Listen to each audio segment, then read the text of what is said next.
Good evening. I hope everyone is doing okay. I just realized I have misspelled this. Hang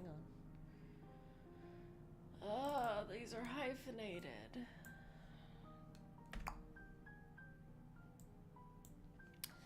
Hello, I hope everyone is having a good week. I do owe you an explanation because I promised this would be a new book, and it's not. It's a bunch of fairy tales. But in my defense, I got a new job. And while I have been reading, it's been not stuff for the channel. Um, it's either been something that I read to unwind, or it's been fan fiction. So also, I have a Brothers Grimm book somewhere. I think I have two. I think I have a pretty one and one that's kind of beat up, and I can't find either of them. Um, so I have a book of various fairy tales that I can start with, and if that doesn't scratch the itch of reading things, I can go. I've got a bunch of folklore books from different places. I have like five. I want to say I have five books that are just like the British Isles. I have two that are Irish. I have one that's specifically Welsh. I have one that's just goblin stories of the British Isles. And then I have one that's more of a textbook, but it's not. I really like fairy tales and folklore, and I like the fact that if you look deep enough, most of the folklore of the world independently created similar things, or if not purely independently, then the stories morphed along the trade routes, most likely, or combat routes, um, which is how you get so many similar stories. Also, a lot of them are cautionary tales and stuff like that, and like that exists in all cultures. So I have some tea. Um, I will continue to update what the story is I'm reading. I don't, because it's a various tales book. I'm gonna have to flip back to the uh, front page a lot and check what's actually in this book. Um, because I don't just want to read all one thing. The other thing is there's a lot of Hans Christian Andersen in here, and I know we've already read some of that, so I will try to avoid the ones we have already done, like the Snow Queen. But I do believe everything in here. All of these are not fairy tales. Mostly because I just realized there's some actual authors listed. Like Louisa May Alcott. Okay, but we will read some of these. Fortunately, I think all the authors that I noticed are also out of copyright, so the goal is to stick with fairy tales and folklore. If I accidentally slip up and we read Louisa May Alcott, then we read Louisa May Alcott. Everybody grab tea, coffee, water, whatever makes you happy. And let's get into this, okay? Once again, this is a physical book, so if you hear weird noises, yes, it is me turning pages. It also means I'm going to be seated in a slightly different position because I've learned that it makes my life easier. But it does mean I'm turned more away from the camera.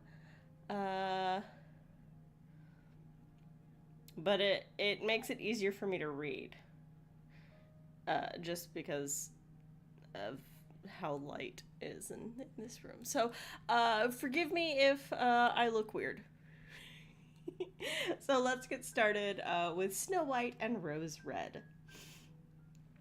A poor widow once lived in a little cottage with a garden in front of it, in which grew two rose trees, one bearing white roses and the other red.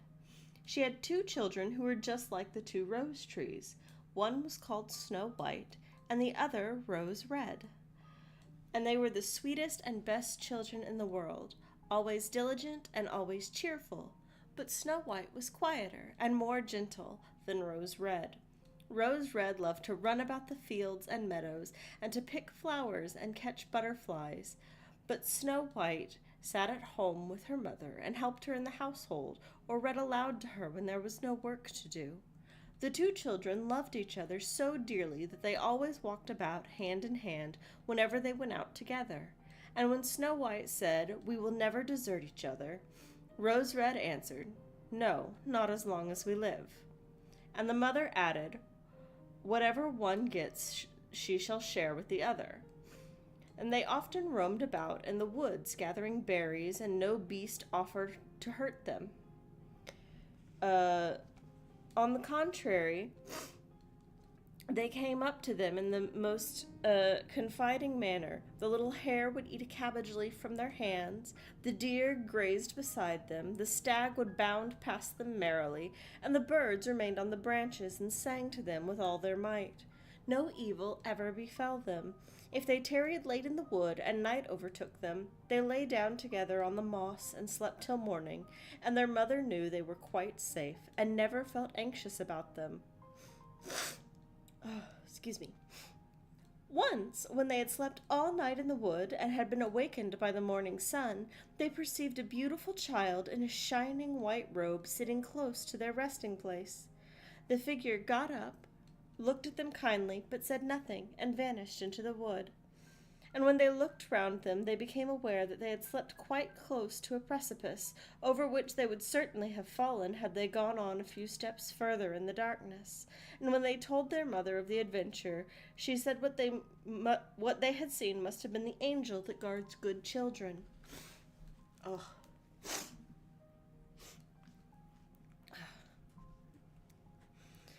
Snow White and Rose Red kept their mother's cottage so beautifully clean and neat that it was a pleasure to go into it.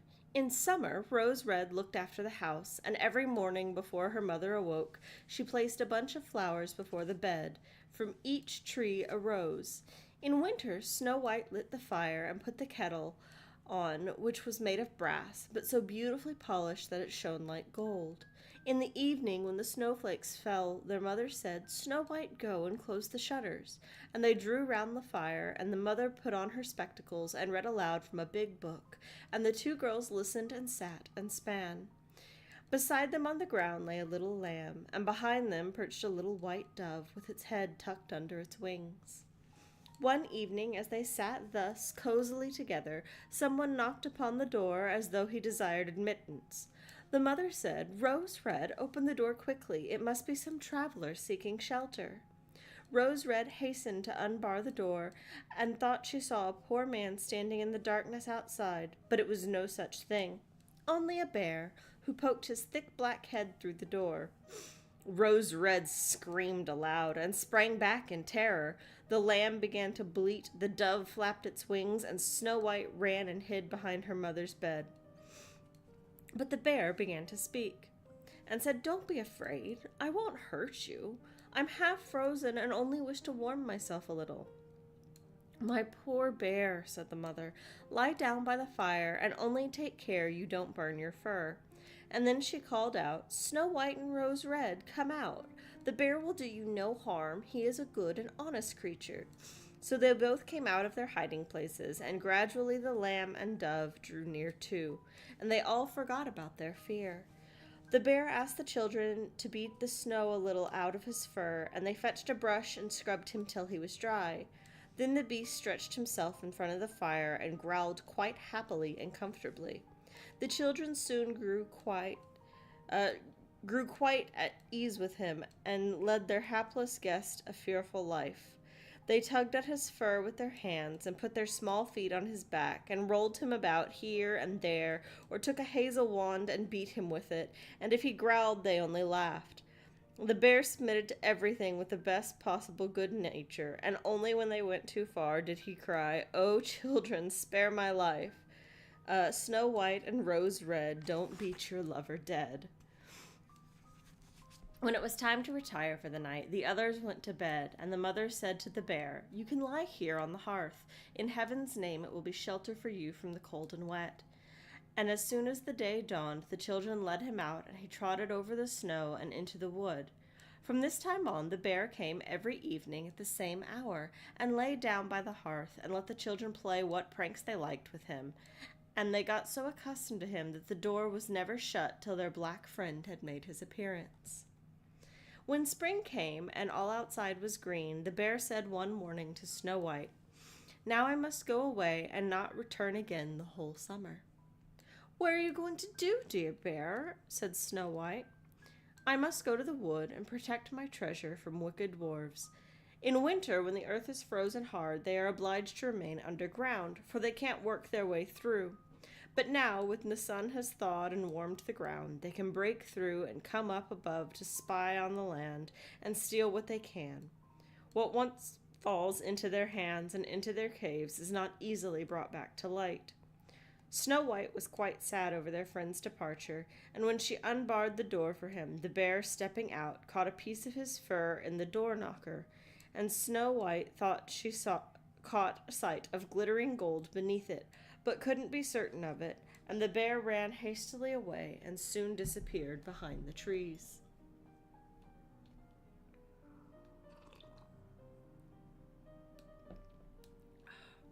A short time after this, Mother sent the children into the wood. Where was I?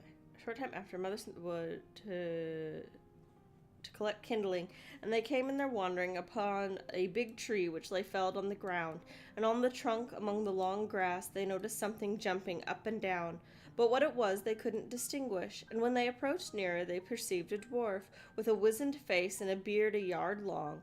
The end of the beard was jammed into the cleft of a tree, and the little man sprang about like a dog on a chain, and didn't seem to know what he was to do. He glared at the girls with his fiery red eyes and screamed out, "What are you standing there for? Can't you come and help me? What are you doing?" What are you doing, little man?" asked Rose Red. "You stupid, inquisitive goose," replied the dwarf. "I wanted to split the tree in order to get little chips of wood for our kitchen fire. Those thick logs that serve to make fires for coarse and greedy people like yourselves quite burn up all the little food we need. And I had successfully driven the wedge in, and all was going well, but the cursed wood was so slippery that it suddenly sprang out, and the tree closed up so rapidly that I had no time to take out my beautiful white beard. So here I am, stuck fast, and I can't get away, and you silly, smooth-faced milk and water girls just stand and laugh. Ugh, what wretches you are!" And the children did all in their power, but they couldn't get the beard out. It was wedged in far too firmly. "I will fetch somebody," said Rose Red. "Crazy blockheads," snapped the dwarf. "What's the good in calling anyone else? You are already too many for me. Does nothing better occur to you than that?" "Don't be so impatient," said Snow White. "I'll see you get help." And taking her scissors out of her pocket, she cut off the end of his beard. As soon as the dwarf felt himself free, he seized a bag full of gold, which was hidden among the roots of the tree, lifted it up, and muttered aloud, "Curse these rude wretches, cutting off a piece of my splendid beard." With these words he swung the bag over his back and disappeared without as much looking at the children. Shortly after this, Snow White and Rose Red went out to get a dish of fish.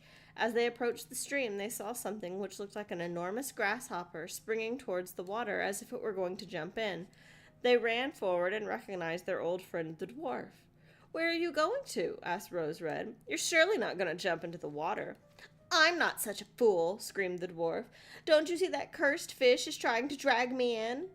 The little man had been sitting on the bank, fishing, when unfortunately the wind had entangled his beard in the line, and when immediately afterward a big fish bit, the feeble little creature had no strength to pull it out, and the fish had the upper fin and dragged the dwarf towards him.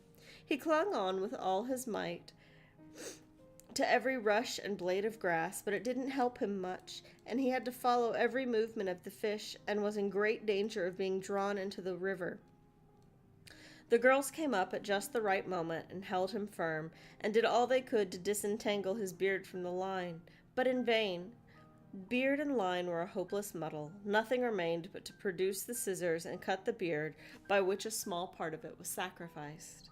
When the dwarf perceived what they were about to what they were about, he yelled at them. Do you call that manners, you toadstools? To disfigure a fellow's face? It wasn't enough that you shortened my beard before, but now I must needs cut off the best bit. I can't appear like this to my own people. I wish you'd been at Jericho first. Then he fetched a sack of pearls that lay among the rushes, and without saying another word, he dragged it away and disappeared behind a stone. It happened that soon after this, the mother sent the two girls to the town to buy needles and thread, laces and ribbons.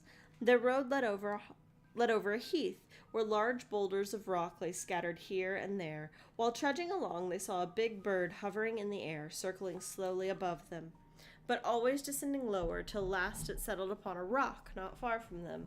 Immediately afterward, they heard a sharp, piercing cry. They ran forward and saw with horror that the eagle had pounced on their old friend the dwarf, and was about to carry him off. The tender-hearted children seized a hold of the little man, and struggled so long with the bird that at last he let go his prey.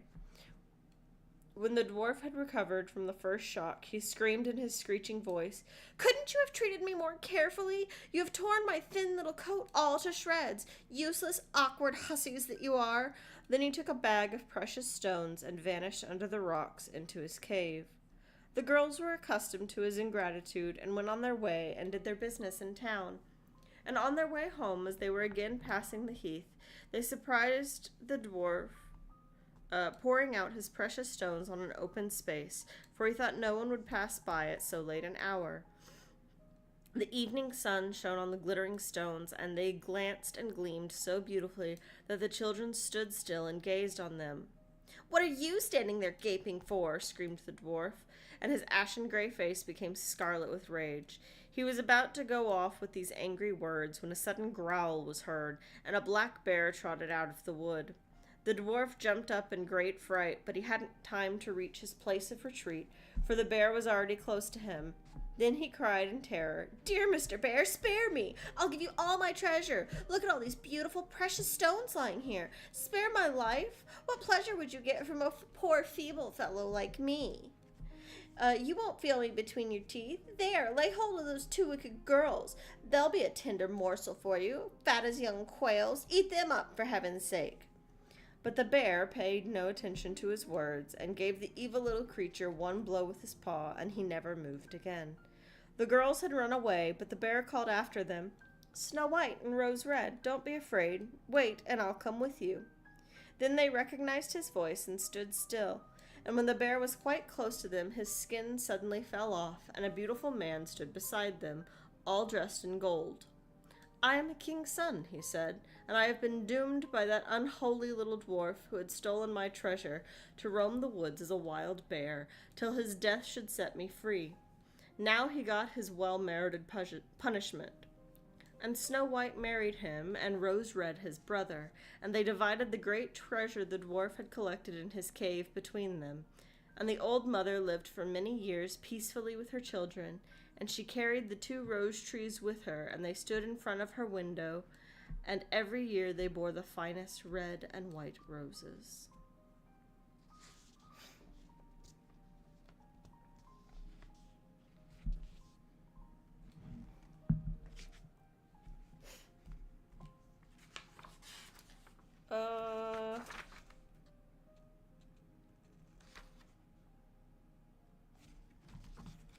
What else do we have in here?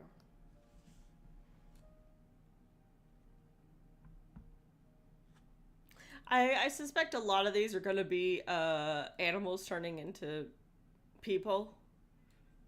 Not only because that's really common in fairy tales, but also those are typically the ones that get written down.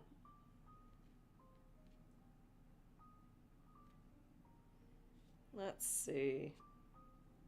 Let's go ahead and do the next one.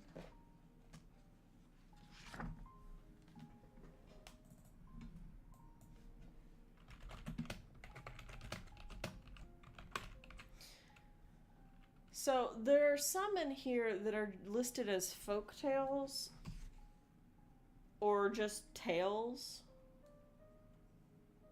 Nope, there's another word in this. And then some in here actually have authors. So if they have authors, I'll put the authors on there. If they're just listed as traditional tales, or like they're from one of the fairy books. Excuse me. Then I'm just gonna put the title down. And by fairy books, I mean the really old ones. So like the blue fairy, the red fairy, the olive fairy, the really old ones. So this one is called The King of the Swans. And it says it's a traditional German tale. I do not know who translated these. So, apologies if any of these folktales are bad translations. There once was a little girl. Alright, The King of the Swans. We're starting with a little girl again, guys. There once was a little girl who was named Delphine. So good and cheerful that she was a favorite with everybody. This girl had a friend called Hilda, who was likewise a very good child, and they loved each other dearly. It was in winter, and the snow was lying deep upon hill and field when Hilda fell sick, and her parents were very anxious about her. She was quite unable to eat, and she was alternately burning hot and shivering with cold. And, though she had several doctors and much physic, she did not become any better. If any of her young friends visited her, she would often say, "Give me strawberries. Which of you will go and find me some strawberries that I may get well again?" If her father and mother said, "Dear Hilda, it is winter, and there are no strawberries to be found this season," Hilda would raise herself up in bed and say, "Far away over the high hill there is a green slope. There I can see plenty of strawberries. Who will go and fetch them for me? Only one of the nice red berries. Only one." The children left the room and chatted together and said what foolish things Hilda spoke in her dreams. But Delphine was much troubled that she could not help her dear friend. All at once she said, "Who will go with me over the mountains to seek for strawberries? It will be some little comfort to poor Hilda if she sees us going over the hill and seeking for them." None of them would agree to go, but went straight home. Delphine set out alone upon her way and went through a forest. A small trodden footpath led up the hill and down again on the other side, through another wood of tall oaks and beeches. She came to a place where 3 paths met. She stood still a moment, not knowing which to take, when, quite unexpectedly, she saw a little man approaching through the trees. He had a green hat upon his head, with a feather as white as snow. His dress was made of the softest swan's down. He carried an ivory bow at his shoulder and a small silver hunting horn at his side. "What do you want here, my little damsel?" he said with a friendly voice. "Ah," said Delphine, "I have a sick friend who longs for strawberries, and says they will make her well again. I know very well that it is winter, but I think I shall be able to find something here that she will like. I hope I shall not return quite empty-handed." "Come with me," said the little hunter. "I will show you a place where you can find what you came in search of." And he went on before her and led her through many winding paths in the thicket, till at length the forest appeared lighter, and warm spring-like air met them, and they stood at last at a gated iron door. The little man unlocked it, saying, "Now, if you go straight forward, you will find what you seek." Delphine would have thanked the good-natured little man, but he had vanished instantly. She went a few steps further and came to a green slope. Here winter had disappeared. The sun shone warm in cloudless blue heavens, the birds sang merrily, yet a few steps farther and she beheld the ground covered with the finest strawberries. How the good little maiden rejoiced! She quickly gathered a large bunch and hastened to take them back to her sick friend. But somehow it happened that in her haste she could not find her way back. She came to iron palisades which surrounded the wood, but all her attempts to find the gate were fruitless. She ran in great anxiety this way and that, but no gate was to be seen. And then she heard the sound of a whistle at the distance. "Thank God," she said. "I hear a living sound. Someone is probably there who will show me the way." She hastened through the thicket and was most astonished at what she beheld. At the end of a beautiful green meadow there was a lake, in which many beautiful swans, both black and white, were swimming gracefully. In the middle of the lake there was a small island, upon which was a fine castle, surrounded by flower gardens and pleasure grounds. As she approached the shore of the lake, she perceived a little man sitting, but with a less friendly aspect than the little hunter in the forest. He had a large head, with rough hair, and a gray beard, so long that it reached his knees. In one hand he held a whistle, in the other a switch. Delphine felt rather afraid of speaking to him, and stood still at a little distance. She soon observed that his office was to take care of the swans and prevent them from going out of the water. When any did so, he whistled to them, and if they did not obey him, he employed the long switch, which had the property of stretching out or becoming shorter just as he pleased. Except this swan herd, she saw no one, and there were no bridge over the castle. So she took courage and said to the graybeard, "Good friend, cannot you show me the gate which will lead me into the forest?" The graybeard looked up at her in surprise, but did not speak. He merely made her understand, by signs, that she should sit down, which she did. Then he whistled, and presently came a large swan from the lake, which laid itself down before him, and the old man seated himself on the swan's back, threw one of his arms round its neck, and away the trusty bird swam with him across the lake. There he alighted and went into the castle. Delphine waited some time, curious to see what would happen, but she did not feel afraid. At length she saw 4 black swans swim from a creek of the lake, harnessed to a beautiful little green boat adorned with silver. The covering of the boat was formed like a pair of wings, and shaded 2 small seats, of which the foremost ended in the shape of a long swan's neck. There sat the graybeard, who looked much more agreeable than before. He gave Delphine a sign to step in, which she complied with, and they sailed gently across the lake. And when they reached the shore, they left the boat, and the old man led her into the palace. In a light blue marble hall, the king of swans sat upon his throne. A bright golden crown upon his head, and many richly dressed attendants surrounded him. "What dost thou seek in my kingdom?" inquired the king. "I have found what I sought," answered Delphine. "But I pray you, let someone direct me in the way of home, for I found I have wandered in the wrong direction." "Very well," said the king. "It shall be done. But it is custom for all who enter this kingdom to give a present to the king of the swans. What hast thou to offer?" "Alas," replied Delphine, "I have nothing at all. If I had known, I would have brought something with me from home." Thou hast strawberries," rejoined the king, "and I like strawberries above all things. Give me thy strawberries, and one of my servants shall show thee the way home." "Alas, I cannot give you all," continued Delphine. "The strawberries are for my sick friend, who must die if she has no strawberries. But I will readily give you some of them." With these words she took several fine strawberries with stems and leaves, tied them in a bunch with the ribbon which confined her hair, and handed them to the king. "Thanks, little daughter," said the king. "Now go, this man will attend thee, but do exactly as he bids thee." The old swanherd waited for her, and when she had taken leave of the king, Delphine was led into the garden, upon an open lawn, a fine white handkerchief tied over her eyes. The old man whistled and took her by the arm. She heard the rustling of wings and felt the wind blow in her face and felt colder and colder, but she could not see a thing. At last the sound of wings ceased, and the old man set her upon the ground. "Now, my child, count 20, then take off the bandage, but not before. Preserve it carefully. It will be required of thee at its proper time." She counted 20, and when she had taken off the bandage, found herself standing on the hill opposite the house of her friend Hilda, with frost and snow all around. She looked up to the sky, and there beheld a great bird and an old man sitting upon it with an arm round its neck. Then she hastened to her friend Hilda, who was in bed, repeating the words, "Who will bring me strawberries to make me well?" "There they are," said Delphine, and handed the bunch to Hilda. Every one of them was astonished and wanted to know whence Delphine had brought them, but she had hardly begun to relate her wonderful adventures before Hilda had eaten all the strawberries.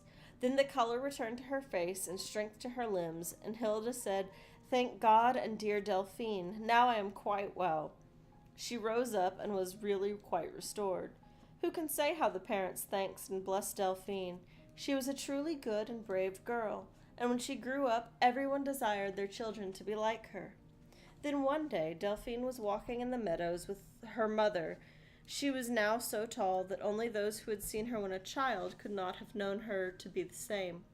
She looked up and saw a black speck in the sky, which became larger as it descended, and at last she saw that it was a prodigious black swan, far larger than our swans, and that it was flying down towards her. There was a tent with golden gauze curtains upon the swan's back, and when the swan had gently alighted on the ground, there came out of the tent a little man with friendly eyes. It was the king of the swans. "I have heard," said he, "that in a short time thou wilt celebrate a joyful festival, and as thou gavest me a present when a child, and hast grown up so good and brave and pure a maiden, I will make thee a present in return." And saying these words, he placed a costly crown upon her head, and it was formed of gold wrought in the form of strawberry leaves, and between the leaves there sparkled red rubies, diamonds, purple amethysts, and at the edge was a beautiful golden band. Delphine and her mother could hardly thank the king for astonishment, but he did not give them time. The swan rose majestically in the air and flew toward home, and at last disappeared as a little spot in the clouds. Many boys and girls have gone over the hill since that time to seek the land of the swans and find strawberries in winter, but have not found them. Perhaps they were more selfish and not so good as Delphine. I love it when these stories emphasize their moral with italics. Don't be greedy. Oh, what else do we have? Do we have one that doesn't involve? Do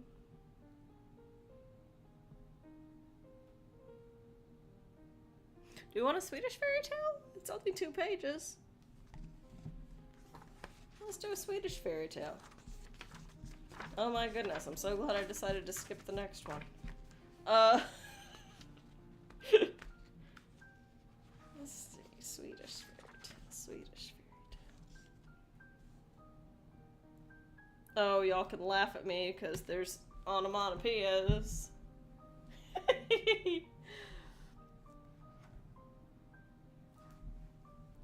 Alrighty.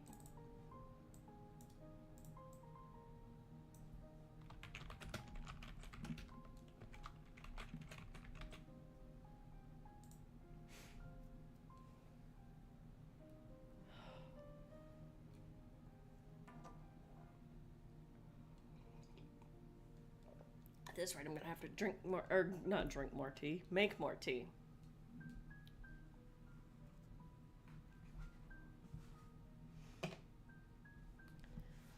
Alrighty, let's do a Swedish tale this time, guys. Don't laugh at me. Hayu huai, sang the wind, and chased the snowflakes till they flew down terrified, like a flock of white doves when the hawk pursues them. But outside the window, right by the corner, the flakes were captured. They could not fly any further, and they were so tired. "Here we will sink down," they said. We too, cried they who came after. And so they rested one against another, row after row, till the snowdrift grew and became higher and higher. "What are you doing? Up here with you," cried the wind. He likes commotion and will not allow anything to remain still. He was angry. If he but caught a little flake, he would whirl about with her away over the land and sea, till the poor little thing became so dizzy that she did not know where she was. And she never saw father and mother or sisters again. And this is why Flakes and the Drift were so frightened, that they huddled up close to one another. Hold me in, cried the little ones to each other, and turned perfectly white with fear. Higher and higher the drift grew, because the flakes stood by each other faithfully, and when this is so, even the weak grow strong. Inside the warm room stood the children, looking out through the window. "Oh, I see how high the drift gets," said they, and pointed with their fingers. They stood on tiptoe so they could see it better, for they did not dare go out and look at it. If they should do that, the north wind would come instantly and pinch their little cheeks with his cold, sharp fingers. He was angry with order, the old north wind, and lashed out without exception all whom came across. And the darker it grew at night, the angrier he grew also. Piff paff, sounded from the chimney place. It was the fire that snapped and crackled, and immediately the little ones who stood at the window gathered round the cheerful companion. The small flames leapt from twig to twig, and got both red and warm. Then there was a knock at the door. Come in, shouted the rosy lips. Thank you most kindly. Phew, it's dreadfully cold out, said she who came in through the door. The stranger was a girl with gleaming eyes that sparkled in a wonderful manner. When she took off her hood, rich waving curls fell about her forehead and cheeks, and reached far down on the full garments she wore. Oh, what a wonderful dress you have on, cried little Ellen. It's not a bit like ours. It has neither waist nor sleeves, but fits so finely. Do you think so? Replied the stranger, and smilingly shook her head. She took each of the little ones by the hand and smiled so tenderly that she immediately won their hearts, and little Mia laid her head upon the stranger's knee and gazed up into sparkling eyes. Oh, listen to Boreas, said one. Now he is tearing his beard. Think how good it was that you found our house, else you might have frozen. But your hands are not cold one bit, went on the child who was talking, taking the stranger's girl's soft hands. Why, you are real warm, and you have been out in such weather. I get warm once I am received as I was here, said the stranger. And if I find it cold in one place, I go immediately to another. Oh, do you do that? Cried the children. But is your horse never tired? Added they. Oh, no, no. He never gets tired. He can travel from heaven to earth, from earth to the stars, from the cold North Pole to the palm groves of the south, in an instant. What a lot of lovely things you must see. She nodded and then told them about the many things she had seen and heard. She told about the wonders away in southern lands, where air is laden with perfume of 1,000 flowers. She told about icebergs at the poles, about the northern lights, about winds and snowflakes. She knew what the waves say and what the trees whisper and the birds sing. Yes, she could even understand what the straws, the matches, the tattered shoes on the brush heap think. About the great and small, what is on the earth and under the earth. Yes, about everything she had something to tell. And so time flew fast, and fire went out, and the glowing coals began to fall apart, but none of the children had noticed it. Oh, stay, stay, cried they when she rose at last to go. Not longer now, not longer this time, she replied, and kissed them all. But you will surely come again, sweet one, come again, said one of the children. You'll be sure to come again, you look so kind. But the stranger, standing in the doorway, nodded farewell to them. But what is your name? Cried the children, for they had forgotten to ask it before. My name is Legend, answered the stranger, and was gone. But when the world grows dark without, when old Jack Frost knocks at the window, and the cheerful fire crackles on the hearth, then Legend comes to tarry with those who receive her in friendly spirit.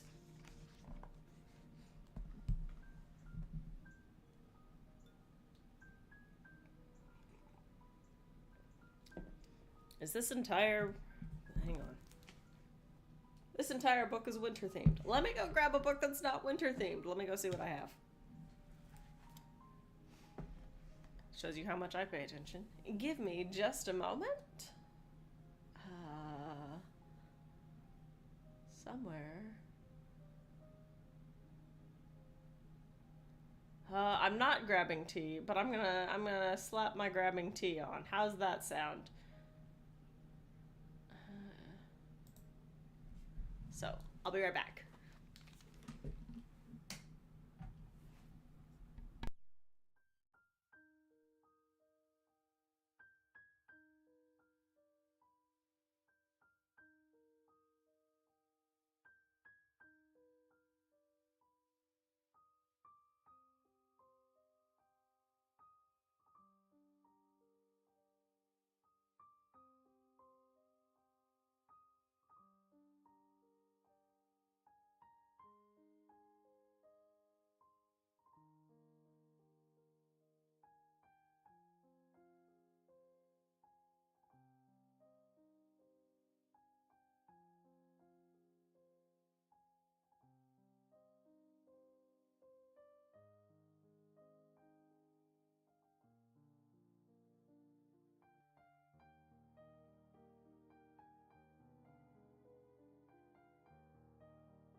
Alright, I am back. I have brought new books.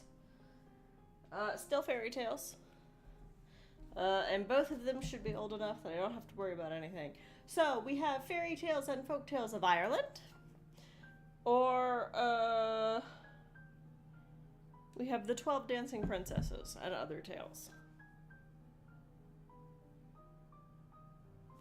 Let's start with the 12 Dance... Oh, it's annotated. Fantastic. Alright. What do we have?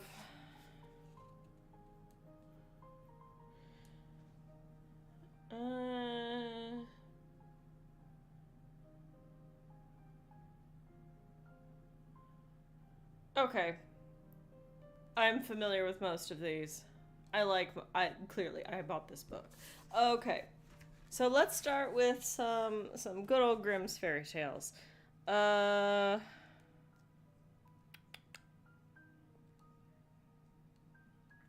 Let's not do the 12 Dancing Princesses, because I'm not a huge fan of that one. Oh, this is not...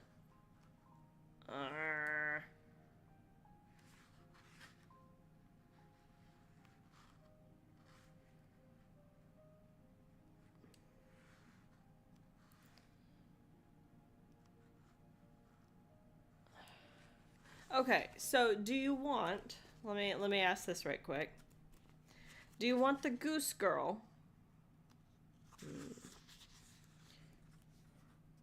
Or do you want to start with Briar Rose? Oh, I guess I can turn the grabbing tea off. I'm not grabbing tea anymore. I'm drinking tea.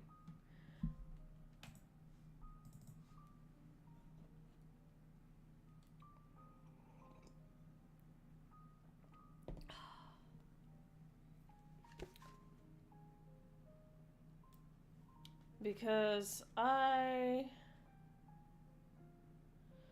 Oh, I don't want to read the Goose Girl. I just read one of the names in it and I suddenly remembered what one of the plot points is. And I don't feel like reading that tonight. And oh my gosh, why is there so much annotation on Briar Rose? You know when you buy a book and you're not typically an annotation person and you suddenly find annotations in it and you're like, did I buy this at half price?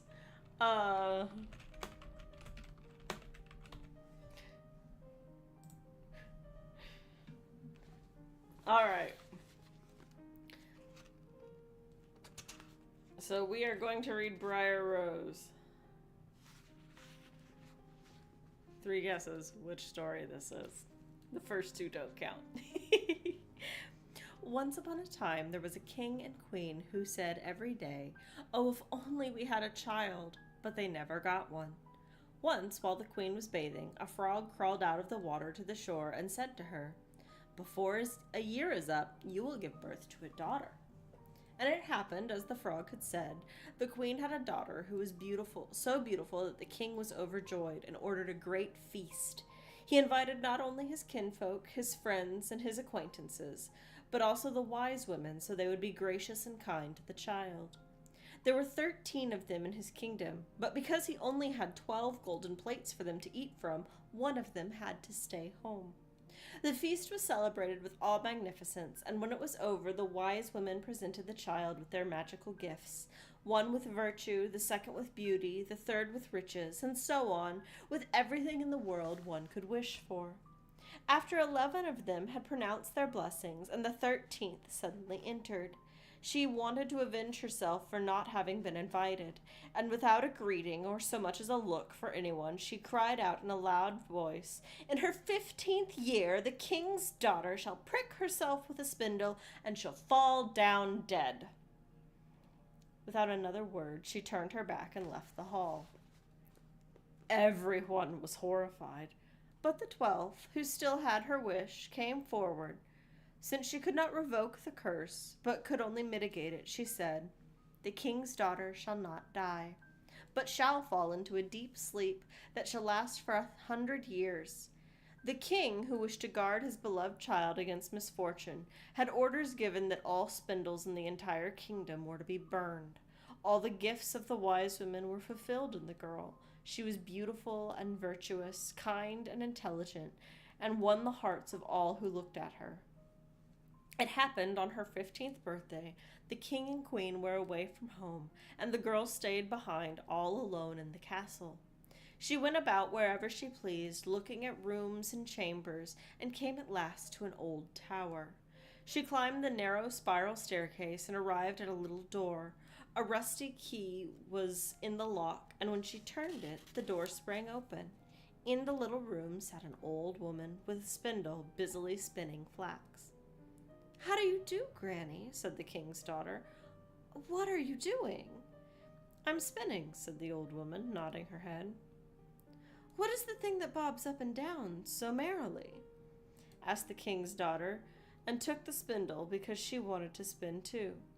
But she had hardly touched the spindle when the magic spell was fulfilled and pricked her finger.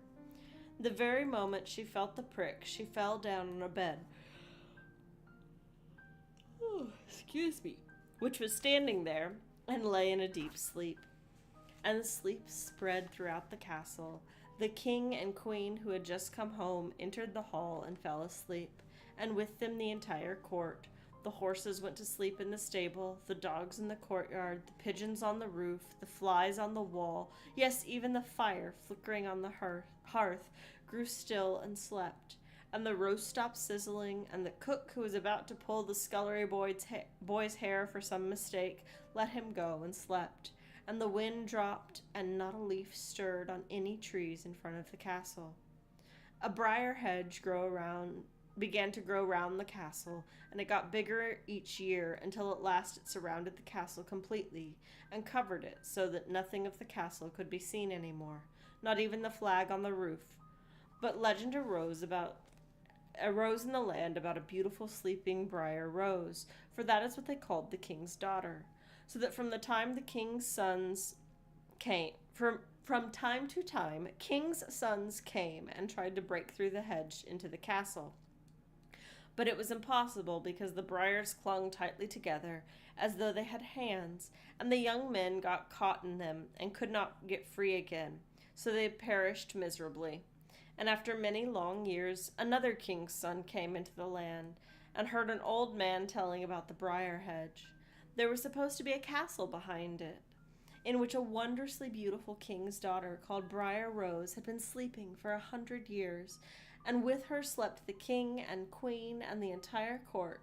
His grandfather had told them that many king's sons had already tried to penetrate the briar hedge, but they had got caught in it and died a wretched death. "I'm not afraid," said the young man. "I will try to see the beautiful Briar Rose."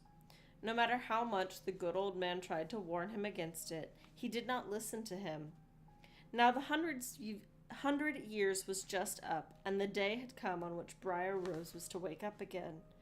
When the king's son approached the briar hedge, it had become a mass of large and beautiful flowers that separated themselves to let him pass unharmed, and then closed behind him like a hedge.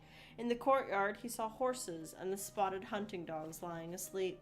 On the roof the pigeon perched with their little heads nestled under their wings, and when he came into the house the flies were asleep on the walls, and the cook in the kitchen still held out his hand to grab the boy, and the kitchen maid was sitting before the black hen she had to pluck.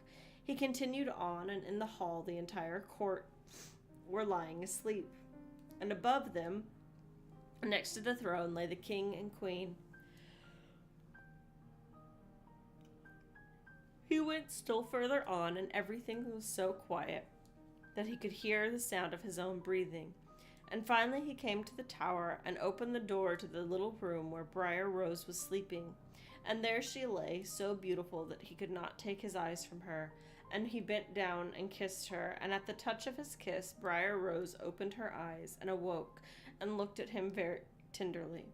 And together they went down, and the king and queen and the entire court woke up and looked at each other wide-eyed with astonishment. And the horses in the courtyard got up and shook themselves, and the hunting dogs jumped and wagged their tails, and the pigeons on the roof pulled their heads out from under their wings and looked around and flew off to the fields, and the flies began to crawl along the walls, and the fire in the kitchen blazed up and flickered. Cooked the dinner, the roast started to sizzle again, the cook slapped the boy so hard he cried, The kitchen maid finished plucking the hen, and then the wedding of the king's son and Briar Rose was celebrated with all magnificence, and they lived happily for the rest of their lives. And we are missing like a good another chunk of this story because I am very familiar with how this keeps going, and it's not here. All right. All right. Turns out this translation pretty sanitized.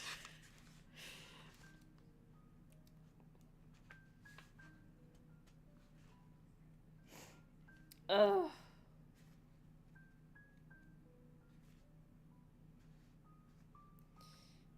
Oh, I love this story. I love this story so much. It's so stinking long. I say that like it's not just 12 pages. How long a story is to read out loud and how long a story is to just read are two very different lengths I've learned. But I adore this one, so we're doing it. I'm also going to apologize in advance because I don't know how to get symbols into this, and the names have special characters. So I'm going to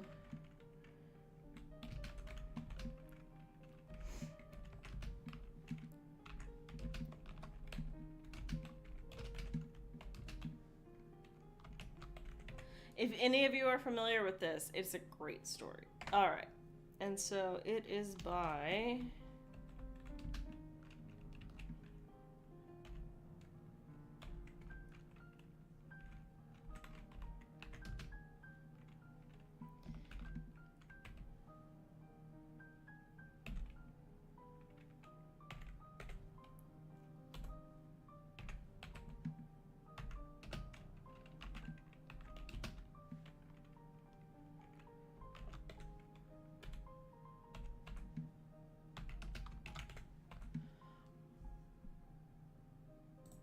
So, the story.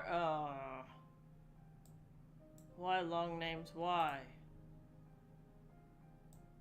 There we go. The story is East of the Sun and West of the Moon. I love this story. There's a great book based off of it. And it is by Peter Christian Ashborn Bjornsson and Jorgen Moe. I've probably butchered those names. I apologize. If anybody actually knows how to pronounce those, type it, and I will figure that out. No, this is one of those stories that I don't see very often, and I'm so happy I have a version of it. Can you tell I don't always go reading through my fairy tale books? I have them because I love them, and I love having them, but I don't actually always go and read them all the time. Alright, so, let's do this. There was once a poor cotter who had a cottage full of children, but not much to give them either of food or of clothing. They were all fair, but the fairest of them all was the youngest daughter, who was so beautiful that the like of it had never been seen. Now it was Thursday evening, late in autumn. The weather outside was bad, and it was dark as pitch. It rained and blew so hard that the walls creaked. All of a sudden there were 3 raps on the pane. The man went out to see what was going on, and when he came outside, there was a great big white bear standing there. Look, I'm not going to say it's not a winter story, but also, I love this one, so we're going to ignore that fact. Good evening to you, said the white bear. Good evening, said the man. If you will give me your youngest daughter, I will make you just as rich as you are now poor, said the white bear. Well, the man thought it would be pretty fine to be so rich, but he thought he had to talk with his daughter first. So he went in and told her there was a big white bear outside who promised to make them very rich if only he could have her. And she said, no.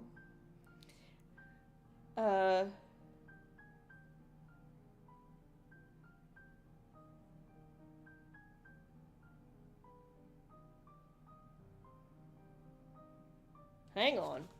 Pause, guys.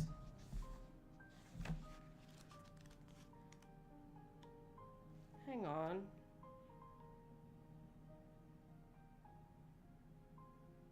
Why?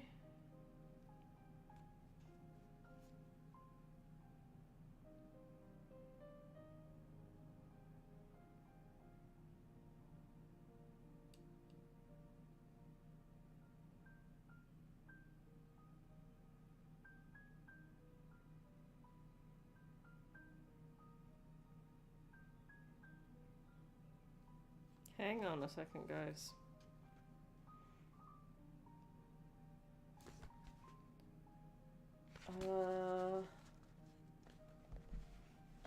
I need to check something.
Hang on a second.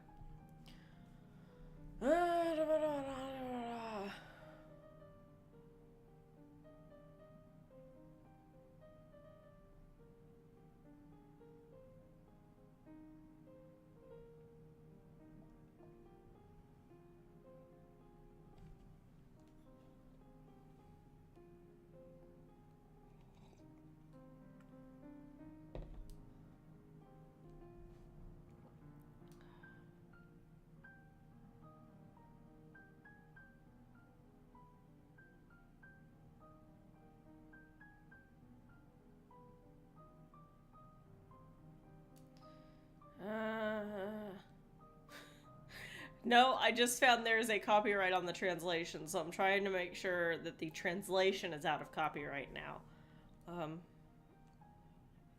So give me just a second, guys. I'm doing some quick Google foo.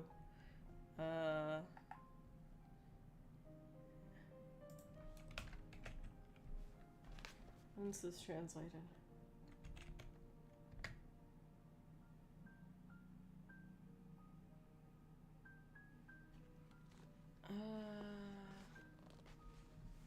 Let's see.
Let's see.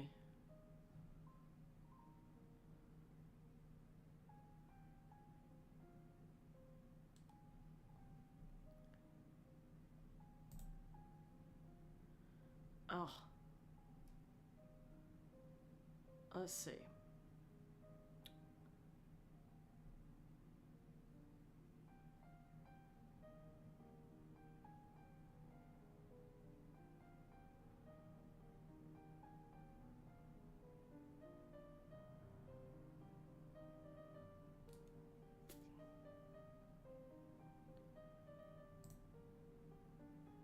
Hang on, guys. Let's see. I have to limit search. Oh gosh.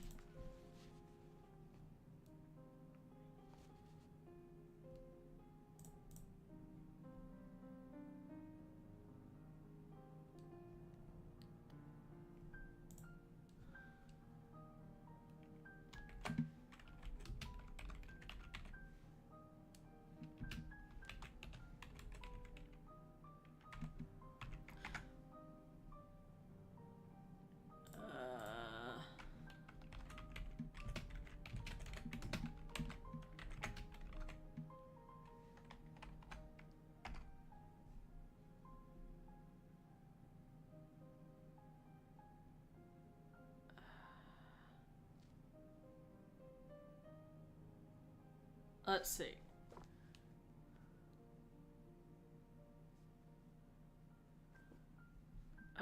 It's not that translation.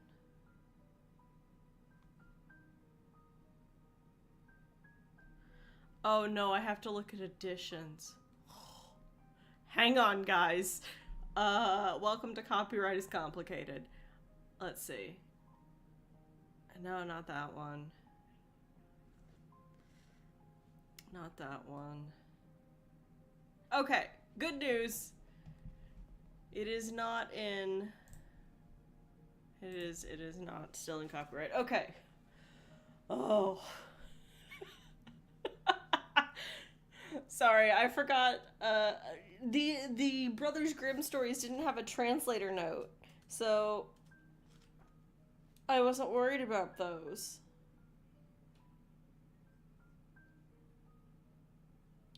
But, yeah, East of the Sun, West of the Moon has a translator note. So I was like, oh no.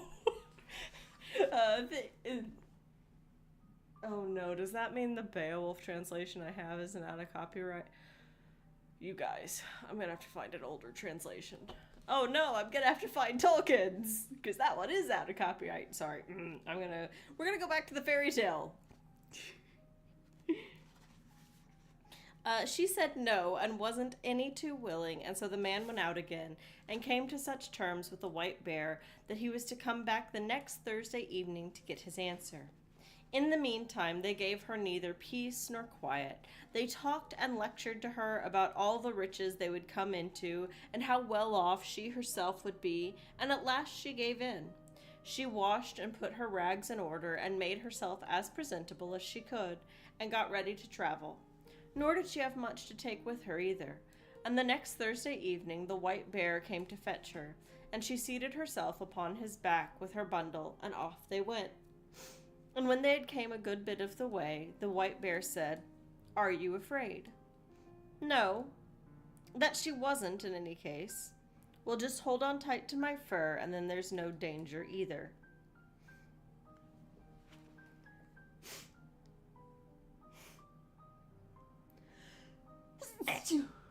Oh, sorry about that. Oh. She rode and she rode, and at long last they came to a big mountain.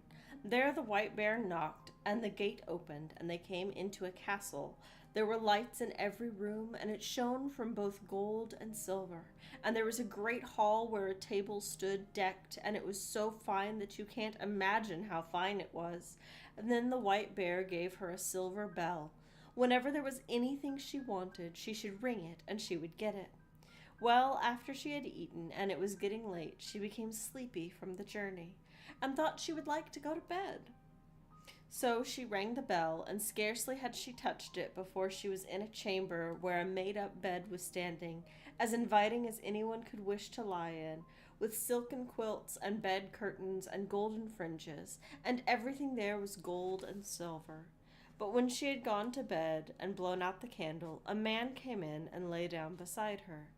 It was the white bear, who threw off his skin at night, but she never saw him, for he always came after she had blown out the candle, and before it was light in the morning he was gone again.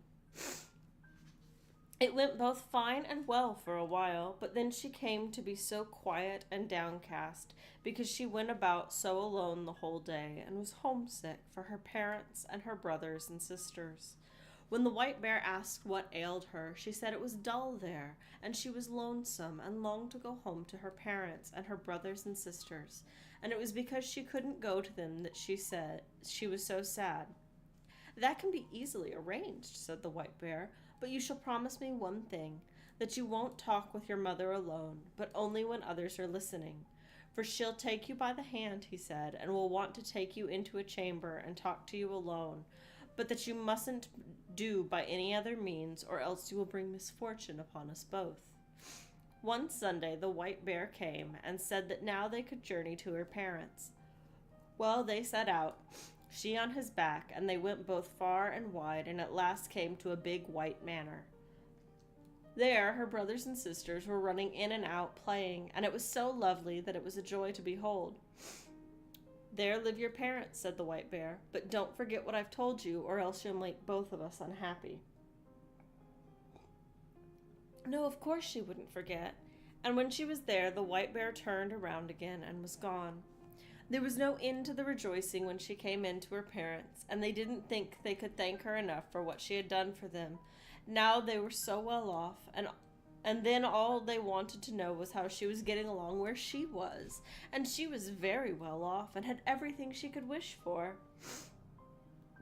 And she said, when she answered the rest, "I'm not able to say, but I don't really think they got it straight." But then in the evening, after they had eaten dinner, it happened just as the white bear had said. The mother wanted to talk to her alone in the chamber, but she remembered what the white bear said and wasn't at all willing. "Whatever we have to talk of," she said, "we can always say it here." But however it happened, or didn't, the mother persuaded her at last, and she had to tell how she was getting on. And she said a man always came and lay down beside her after she had blown out the candle in the evening, but she never saw him, for he was always gone before it was light in the morning. She was so unhappy about that, for she thought she would like to see him. And during the day it was so dull because she went about alone. "Huh! It may very well be a troll you're sleeping with," said the mother, "but now I'll teach you a remedy so you can catch a glimpse of him. I'll give you a candle stub, which you can hide in your bodice. Then shine the light on him while he sleeps, but take good care not to drip tallow on him." Well, she took the candle and hid it in her bodice, and in the evening the white bear came and fetched her. And when they had come a bit on the way, the white bear asked if it hadn't gone as he had said. Why, yes, that she couldn't deny. "If you have followed your mother's advice, you have brought misfortune upon us both, and then it's over between us," he said. No, she hadn't done that at all. Now when she had come home and gone to bed, it went the way it usually did. A man came in and lay down beside her. But later on in the night, when she heard that he was asleep, she got up, struck a light, and lit the candle, and shone it on him. And then she saw it was the handsomest prince anyone could wish to behold, and she fell so in love with him that she thought she would die if she didn't kiss him that very moment. She did it, too, but the same moment she dripped 3 hot drops of tallow onto his shirt, so that he woke up. "Oh, what have you done now?" he said. "Now you've brought misfortune upon us both. If only you had held out the year, I would have been freed, for I have a stepmother who has bewitched me so that I am a white bear by day and a man by night. But now it is over between us. Now I must leave you and go to her, and she lives in the castle that lies east of the sun and west of the moon. And there is a princess there with a nose 3 ells long, and her I must have now." She cried and carried on, but there was nothing to be done about it. Go he must. And then she asked if she couldn't go with him. No, it could never be. "Can't you tell me the way? Then I can search for you. Surely I'll be allowed to do that." Yes, that she could, but there were no roads there.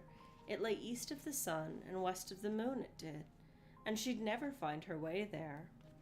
In the morning, when she woke up, both the prince and the castle were gone, and she was lying in a little green spot right in the midst of a deep, dark forest, and beside her was lying the same bundle of rags she had brought with her from home. Now, after she had rubbed the sleep from her eyes and cried until she was tired, she set out on the way, and walked for many, many days until she came to a big mountain. Outside it was sitting an old hag who was playing with a golden apple. She asked her if she knew the way to the prince who lived with his stepmother in a castle that lay east of the sun and west of the moon, and who was to have a princess with a nose 3 ells long. "Where do you know him from?" asked the old hag. "Maybe you were to have had him." "Yes, that she was." "So it's you, is it?" said the hag. "Well, I don't know any more about him. I don't, except he lives in that castle that is east of the sun and west of the moon, and you'll get there either late or never. But you can borrow my horse, and then you can ride on it to my neighbor, and maybe she can tell you. And when you get there, you can just tap the horse under its left ear and tell it to go home again. And you can take this golden apple with you." She seated herself on the horse and rode for a long time, and at last she came to a big mountain there. There sat an old hag outside, winding yarn into a golden reel, and she asked her if she knew the way to the castle that lay east of the sun and west of the moon. She said, like the other hag, that she didn't know anything about it, but it was east of the sun and west of the moon, all right. "And you'll get there either late or never, but you can borrow my horse to ride to my closest neighbor. Maybe she just might know it. And when you get there, you can tap it under the left ear and tell it to go home again." And then she gave her the golden reel, for she probably would have a use for that. The girl seated herself on the horse and rode for ever so long, and at long last she came to a big mountain, and there sat an old hag spinning on a golden spinning wheel. And she asked her if she knew the way to the prince and where the castle was that lay east of the sun and west of the moon. And then, just as before, "Maybe you were to have had the prince there?" said the hag. Yes, that she was. But she didn't know the way any better than the other two. East of the sun and west of the moon it was, and she knew. But you can get there either late or never. But you can borrow my horse. Then I think you'd better ride the east wind and ask him, and maybe he knows the way and can blow you there. And when you get there, you can just tap the horse under the ear so it'll come home again," said the hag, and then handed her the golden spinning wheel. "Maybe it will come in handy." She rode for ever so long before she was there, but at long last she arrived and asked the east wind if he could tell her a way to the prince who lived east of the sun and west of the moon. Yes, he'd heard tell of that prince all right, and the east wind, and of the castle too. But he didn't know the way, for he'd never blown so far. "But if you like, I'll take you to my brother, the west wind. Maybe he knows, for he's much stronger, and you can sit on my back and I'll carry you there." Well, this she did, and it went pretty briskly. When they got there, they went in, and the east wind said he had with him one who was to have had the prince in the castle that lay east of the sun and west of the moon, and now she was searching for him, and so he had brought her here to find out if the west wind knew where it was. "No, so far I have never blown," said the west wind. "But if you like, I'll take you to the south wind, for he's much stronger than either of us, and he's blown both far and wide. Maybe he can tell you. You can sit on my back, and I'll carry you there." Well, she did just so, and they went to the south wind, and didn't take long on the way, I dare say. And when they got there, the west wind asked if he could tell the girl the way to the castle that lay east of the sun and west of the moon, and she was the one who was to have the prince. "Is that so?" said the south wind. "Is it she? Well, indeed, I've visited practically every place a bit blown in my time, but so far away I've never blown. But if you like, I'll take you to my brother, the north wind. He's the oldest and strongest of us all, and if he doesn't know where it is, then you'll never in the world find out. You can sit on my back, and I'll carry you there." Well, she sat on his back, and he set out, and it didn't take long either. When they came to where the north wind lived, he was so wild and furious that cold gusts blew off him from afar. "What do you want?" he shrieked, with a long way off, chilling them to the bone. "Oh, you needn't be so bleak now," said the south wind. "It's me, and I've brought the girl who was to have had the prince who lives in the castle east of the sun and west of the moon, and now she'd like to ask if you've been there and can tell her the way, for she would like to find him again." "Yes, I know where it is, all right," said the north wind. "I blew an aspen leaf there once, but then I was so tired I wasn't able to blow for many days afterward. But if it's true that you still want to go there, and you're not afraid to go with me, I'll take you on my back and try to blow you there."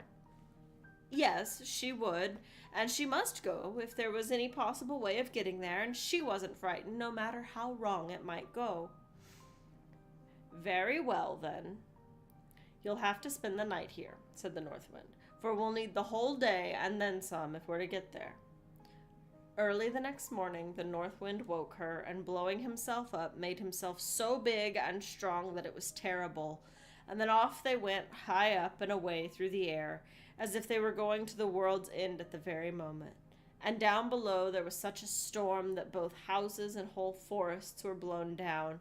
And when they came out over the great sea, ships went down by the hundreds, and thus they flew on far, so far that none can imagine how far they flew.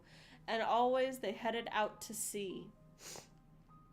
And the North Wind grew wearier and wearier, and so worn out that he could hardly blow any longer, and he sank lower and lower, and at last he was so low that the tops of the waves were beating at her heels. Are you afraid? Said the North Wind. No, she said, and she wasn't. But they weren't far from land either, and the North Wind had so little strength left that he was barely able to throw her onto the shore under the windows of the castle that lay east of the sun and west of the moon. But now he was so tired and worn out that he had to rest for many days so he could come home again. The next morning she sat down outside the windows of the castle and started playing with the golden apple, and the first thing she saw was the Long-Nose who was to have the prince. You there! What'll you have for that golden apple of yours? She asked, opening the window a crack. It's not for sale for either gold or money, said the girl. If it's not for sale for gold or money, what do you want for it? You can have anything you want, said the princess. Well, if I can come up to the prince who is here and spend the night with him, you can have it, said the girl who had come with the North Wind. Yes, that she could do all right. That could be arranged. So the princess got the golden apple, but when the girl came up to the prince's room in the evening, he was fast asleep. She shouted at him and shook him, and in between she cried, but she wasn't able to wake him, for they had given him sleeping potion in the evening, and in the morning, at daybreak, the princess with the long nose came in and chased her out again. Later on in the day, she seated herself outside the windows of the castle and started winding yarn on the golden reel, and it went just as before. The princess asked what she wanted for it, and she said that it was not for sale for gold or money, but if she could be allowed to come up to the prince and spend the night with him, she could have it. But when she came up, he was asleep again, and for all that she shouted and shrieked and shook him, for all that she cried, he slept so hard that she couldn't for the life of her wake him. And as day was breaking, the princess with the long nose came and chased her out the door again. Later on in the day, the girl sat down outside the windows of the castle and started spinning on the golden spinning wheel. And the princess with the long nose wanted this too, and opened the window and asked what she wanted for it. And the girl said, as she had the other 2 times, it wasn't to be had for gold or money, but if she could come up to the prince who was there and spend the night with him, she could have it. Yes, that she could do. Now there were some Christian folk who had been captured there, and they had been sitting in the room next to the prince's chamber, and had heard a woman in there crying and shouting at him for 2 nights in a row, and they told this to the prince. In the evening, when the princess came with the sleeping potion, he pretended to drink it, but threw it behind him, for he now understood that it would make him sleep. And when the girl came in this time, the prince was awake, and she had to tell him how she had come here. Well, now you've really arrived in the nick of time, said the prince, for tomorrow I was to have been wed. But I don't want that long nose, and you're the only one who can save me. I'll say that I want to see what my bride can do, and I'll ask her to wash the shirt with 3 drops of tallow on it. This she'll agree to, for she doesn't know that you've made them. But it takes Christian folk to do that, and not a pack of trolls like this. And then I'll say that I won't have anyone for my bride but the one who can do it, and you can do it, that I know. Well, there was a great joy and rapture that night, but the next day, when the wedding was to take place, the prince said, I want to see what my bride can do first. Yes, that could be, said the stepmother. I have a fine shirt that I'd like to wear for my wedding shirt, but it's gotten 3 drops of tallow on it, which I want washed out. And I've sworn that I will take only the one who is able to do it, and if she can't do that, she's not worth having. Well, that was an easy matter, they thought, and this they agreed to. And the princess with the long nose started washing as best she could, but the more she washed and rubbed, the bigger the spots grew. Oh, you don't know how to wash, the old troll hag, her mother. Let me have it. But scarcely had she taken hold of the shirt before it became even uglier, and the more she washed and rubbed it, the bigger and blacker the spots grew. And then the other trolls were going to wash it, but the longer it went on, the dirtier and nastier it became, up until at last the whole shirt looked as though it had been up the chimney. Oh, you're no good, none of you, said the prince. There's a tramp of a girl sitting outside the windows here. I'm sure she's much better at washing than any of you. You there, come in. Well, she came in. Can you wash the shirt clean? Oh, I don't know, she said. I'll have to try. And scarcely had she touched the shirt and dipped it in the water before it was whiter than newly fallen snow, even whiter. Well, you're the one I'll have, said the prince. And then the troll hag became so angry that she burst, and the princess with the long nose and the other small trolls must have burst too, for I haven't heard any more about them since. And the prince and his bride let out all the Christian folk who had been captured there, and then they took with them as much gold and silver as they could carry, and moved far, far away from the castle that lay east of the sun and west of the moon. I like that one. I've always liked that one.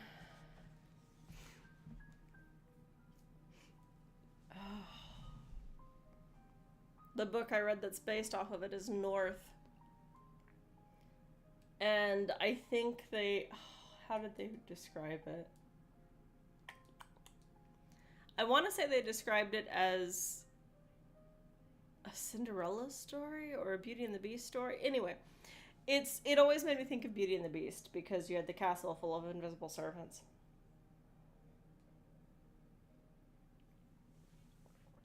And then when I realized Beauty and the Beast is just Eros and Psyche, I'm like, oh yeah, east of the sun and west of the moon? Absolutely, it's just Eros and Psyche with extra steps. It's like, cool, here's these 3 things, you're gonna need them later, and, by the way, you got wax on your, boyfriend that you're not supposed to look at. Although Aphrodite doesn't burst at the end of Eros and Psyche, so there is that difference. But I always liked that one.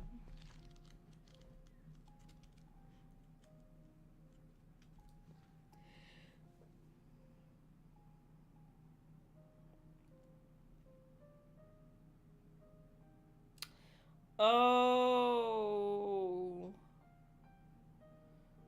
Okay. Both of these are long. They're both Russian. Of course they're both long. Okay, guys. Do we want to do, Vasilisa the Beautiful, which I really like? Or do we want to do Prince Ivan the Firebird and the Grey Wolf, which also is a personal favorite of mine? Look, Russian fairy tales are actually really fun. Are there any other Russian fairy tales in this? Hang on.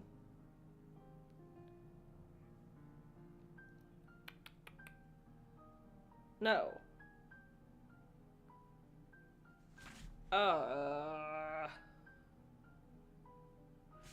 think I want to do Prince Ivan, because I think that's the one with the little humpbacked horse. So, I think I've mentioned this before, I really like horses, and so as, I used to read a lot of... I have passed it somehow, hang on. Oh yeah, because it's in here under its more common label of just the Firebird. Which is in fact what I know it as. So there was a point in my life where if something was about a horse or had a horse as a somewhat major character, I would read it. Russian fairy tales have a lot of that, actually. And so the little humpbacked horse is a wonderful character, and I do think he shows up in multiple things, but the important part is he shows up in this one. I need that so I can type. So this is Prince Ivan, Firebird, and the Great, nope, Wolf. Oh, I should probably check this one's, hey buddy, translations. Translated in 1945, I'm fine.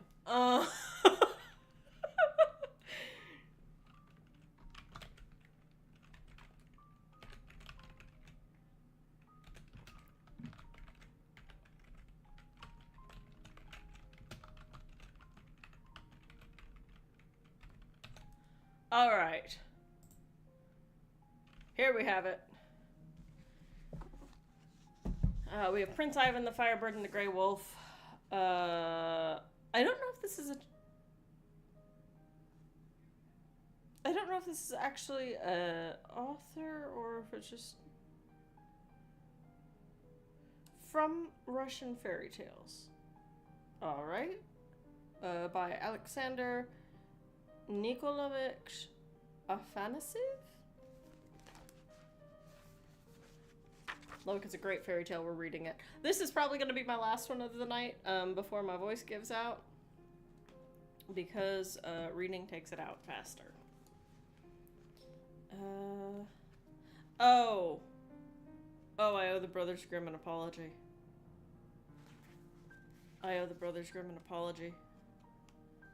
I just found Sleeping Beauty in the back here, and it is the longer version that involves cannibalism. Okay, so sorry Brothers Grimm, your Sleeping Beauty, aka Briar Rose, is short and sweet.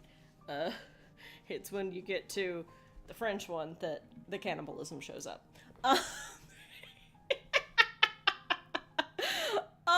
If I had known both versions that were in here, I would have read both of them, but we're not doing that. We're gonna stop with the Russian one. Alrighty. This is, apologies in advance for all of my pronunciation for most of these names. In a certain land, in a certain kingdom, there lived a king called, Vislav Andronovich, and he had 3 sons. The first was Prince Dmitri, the second was Prince Vasily, and the third was Prince Ivan. Oh, can we not? I'm gonna struggle with this name through the entire, first couple of pages where the king is here. And then I'm gonna be much happier when we get to the princess.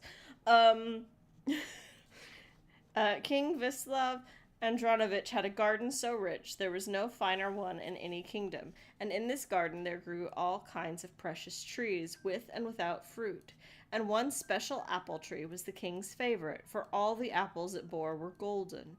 And the Firebird took visiting King Vislav's garden. Her wings were golden, and her eyes were like oriental crystals. Every night she flew into the garden, and perched on King Vislav's favorite apple tree, picked several golden apples from it, and flew away. King Vislav Andronovich was greatly distressed that the Firebird had taken so many apples from his golden apple tree. So he summoned his 3 sons to him and said, "My beloved children, which of you can catch the Firebird in my garden? To him who captures her alive, I will give half my kingdom during my life, and all of it upon my death." And his sons, the princes, answered in one voice, "Your Majesty, gracious sovereign, little father, with great joy we will try to take the Firebird alive." The first night, Prince Dmitri went to keep watch in the garden. He sat under the apple tree from which the Firebird had been picking apples, fell asleep, and did not hear her come, though she picked much golden fruit. The next morning, King Vislav Andronovich summoned his son, Prince Dmitri, to him and asked, "Well, my beloved son, did you see the Firebird or not?" The prince answered, "No, gracious sovereign, little father, she did not come last night." The next night, Prince Vasily went to keep watch in the garden. He sat under the same apple tree. He stayed 1 hour, then another hour, and finally fell so sound asleep that he did not hear the Firebird come, though she picked many apples. In the morning, King Vaslav summoned his son to him and said, "Well, my beloved son, did you see the Firebird or not?" Gracious sovereign, little father, she did not come last night. The third night, Prince Ivan went to keep watch in the garden and sat under the same apple tree. He sat 1 hour, and a second hour, and a third, and then suddenly the whole garden was illuminated as if by many lights. The firebird had come. She perched on the apple tree and began to pick apples, and Prince Ivan stole up to her so softly that he was able to seize her tail, but he could not hold the firebird herself. She tore herself from his grasp and flew away, and in Prince Ivan's hand there remained only one feather of her tail, which he held very fast. In the morning, as soon as King Vislav awoke from his sleep, Prince Ivan went to him and gave him the feather of the firebird. And King Vislav was greatly pleased that his youngest son had succeeded in getting at least one feather of the firebird. This feather was so marvelously bright that when it was placed in a dark room it made the whole room shine, as if it were lit up by many candles. And King Vislav put the feather in his study as a keepsake, to be treasured forever. From that moment the firebird stopped visiting the garden. Once again King Vislav summoned his sons and said, "My beloved children, set out. I give you my blessing. Find the firebird and bring her to me alive. And that which I promised before will go to him who brings me the firebird." At this time, the princes Dmitri and Vasily bore a grudge against their youngest brother Ivan, because he had succeeded in tearing a feather from the firebird's tail. They accepted their father's blessing, and together went forth to seek the firebird. But Prince Ivan, too, began to beg for his father's blessing that he might go forth. And King Vaslav said to him, "My beloved son, my dear child, you are still young and unused to such long and hard journeys. Why should you depart from my house? Your brothers have gone. What if you too leave me? Then all three of you do not return for a long time. I am old now, and I walk in the shadow of the Lord. If during your absence the Lord takes my life, who will rule the kingdom in my place? A rebellion will break out, or dissension among the people, and there would be no one to pacify them, or an enemy may approach our land, and there would be no one to command our troops." But no matter how King Vislav tried to hold Prince Ivan back, he finally had to yield to his son's insistent prayer. Prince Ivan received his father's blessing, chose a horse, and set out on his way, and he rode on, himself not knowing whither. He rode near and far, high and low, along bypaths and byways, for speedily a tale is spun, but with less speed a deed is done, until he came to a wide open field, a green meadow. And there in the field stood a pillar, and on the pillar these words were written: "Whosoever goes from this pillar on the road straight before him will be cold and hungry. Whosoever goes to the right will be safe and sound, but his horse will be killed. And whosoever goes to the left side will be killed himself, but his horse will be safe and sound." Prince Ivan read this inscription and went to the right, thinking that although his horse might be killed, he himself would remain alive and would in time get another horse. And he rode on one day, and then a second, and a third, and suddenly an enormous gray wolf came towards him and said, "Ah, so it's you, young lad.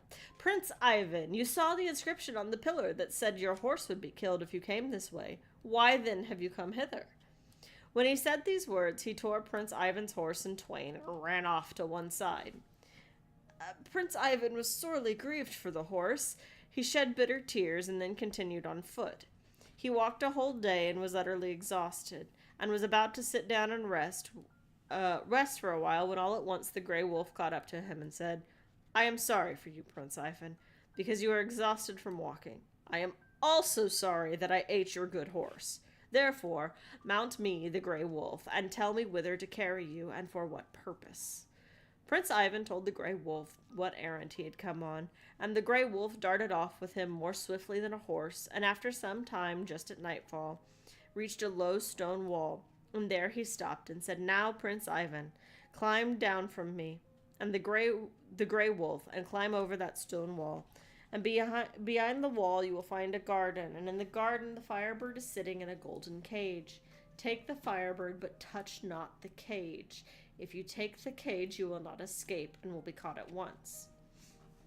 So Prince Ivan climbed over the stone wall into the garden, and saw the firebird in the golden cage, and was utterly charmed by the beauty of the cage. He took the bird out and started back across the garden, but on his way changed his mind and said to himself, "Why have I taken the Firebird without her cage? Where will I put her?"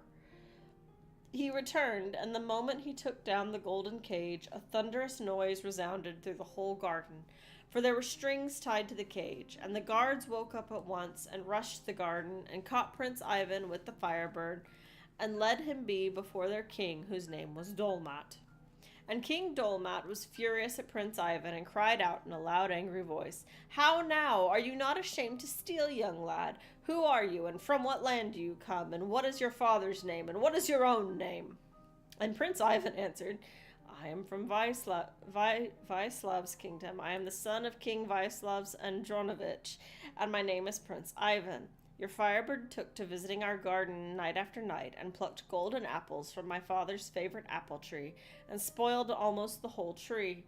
And for that reason my father has sent me to find the Firebird and bring her to him." "Ah, young lad, Prince Ivan," said King Dolmat, "is it fitting to do what you have done? If you had come to me, I would have given you the Firebird with honor. But now will you like it if I send to all the kingdoms to proclaim how dishonorably you have acted in my kingdom? However, listen, Prince Ivan, if you will do me a service, if you will go beyond 30 lands to the 30th kingdom and get for me the horse with the golden mane from the realm of King Afron, I will forgive you your offense and hand the Firebird over to you with great honor.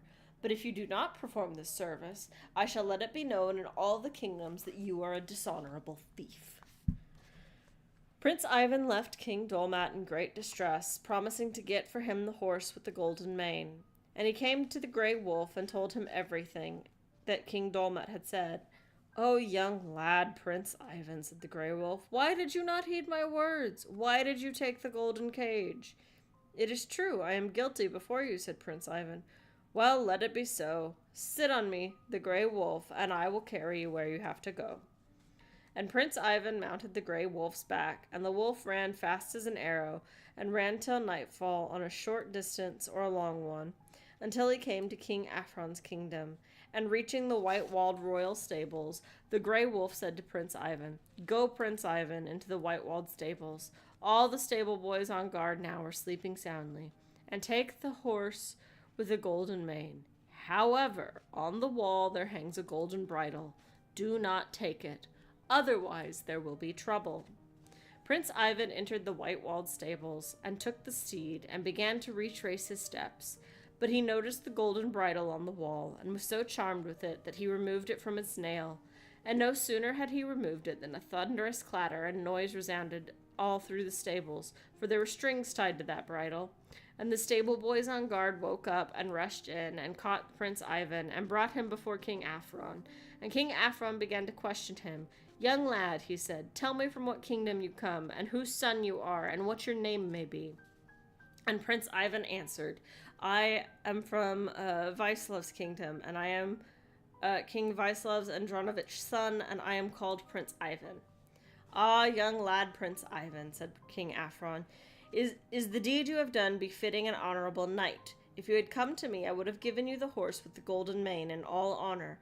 But now will you like it if I send to all the kingdoms to proclaim how dishonorably you have behaved in my kingdom? However, listen, Prince Ivan. If you do me a service, if you go beyond the thrice ninth land to the thrice 10th kingdom, and get for me Princess Elena the Fair, along with whom I have been in love, heart and soul, for long years, but whom I cannot win for my bride, I will forgive your offense and give you the horse with the golden mane in all honor. But if you do not perform this service for me, I shall let it be known in all this kingdom that you are a dishonorable thief, and will put down in writing how badly you have behaved in my kingdom." And then Prince Ivan promised King Afron to get Princess Elena the Fair for him, and left the palace weeping bitterly. And he came to the Grey Wolf and told him everything that had happened. "Oh, young lad, Prince Ivan," said the Grey Wolf, "why did you not heed my words? Why did you take the golden bridle?" "It is true, I am guilty before you," said Prince Ivan. "Well, let it be so," said the Grey Wolf. "Sit on me, the Grey Wolf, and I will carry you where you have to go." And Prince Ivan mounted the gray wolf's back, and the wolf ran fast as an arrow. He ran as beasts run in fairy tales, so that in very short time he arrived in the kingdom of Elena the Fair. And reaching the golden fence that surrounded the wonderful garden, the wolf said to Prince Ivan, "Now, Prince Ivan, climb down from me, the gray wolf, and go back along the same road we took to come here, and wait for me in the open field under the green oak." And Prince Ivan went where he was bid, but the gray wolf sat near the golden fence, and waited till Princess Elena the Fair should come and take her walk in the garden. Towards evening, when the sun began to set in the west and the air became cool, Princess Elena the Fair went to walk in the garden with her governess and ladies in waiting. Sorry.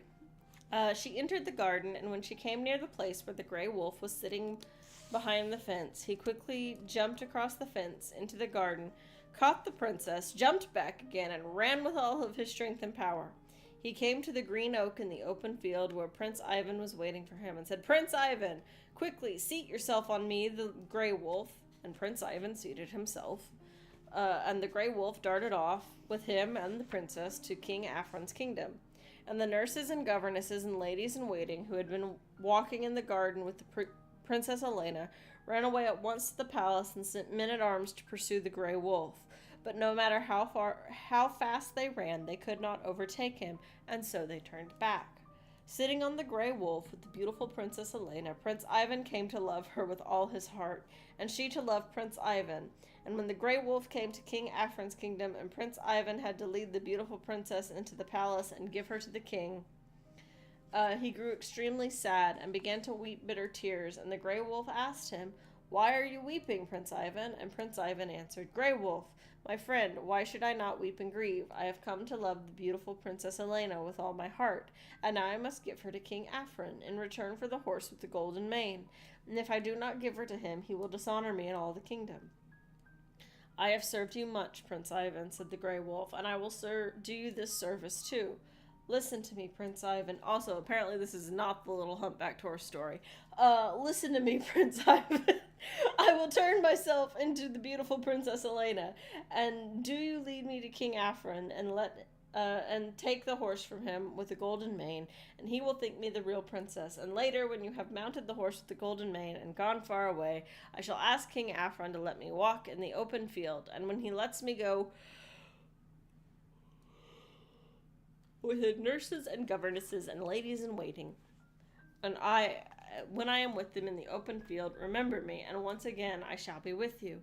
And the gray wolf said these words and struck himself against the damp earth and turned into Princess Elena the Fair, so there was no way of knowing he was not the princess. And Prince Ivan took the gray wolf and went to King Afron's palace and told the real Princess Elena to wait for him outside the town. And Prince Ivan came to the king with the false Elena the Fair, and the king was greatly rejoiced to receive the treasure that he had so long desired. He accepted the false princess and gave Prince Ivan the horse with the golden mane, and Prince Ivan mounted the horse and rode out of the town, and had seated Princess Elena the Fair behind him, and they set out in the direction of King Dolmet's kingdom. As for the gray wolf, he lived with King Afron one day, and a second day, and then a third, and in the place of Elena the Fair. And on the fourth he went to King Afron and asked permission to take a walk in the open field to dispel the cruel sadness and grief that lay on him. And King Afron said to him, "Ah, my beautiful Princess Elena, for you I will do anything. I will even let you walk in the open fields."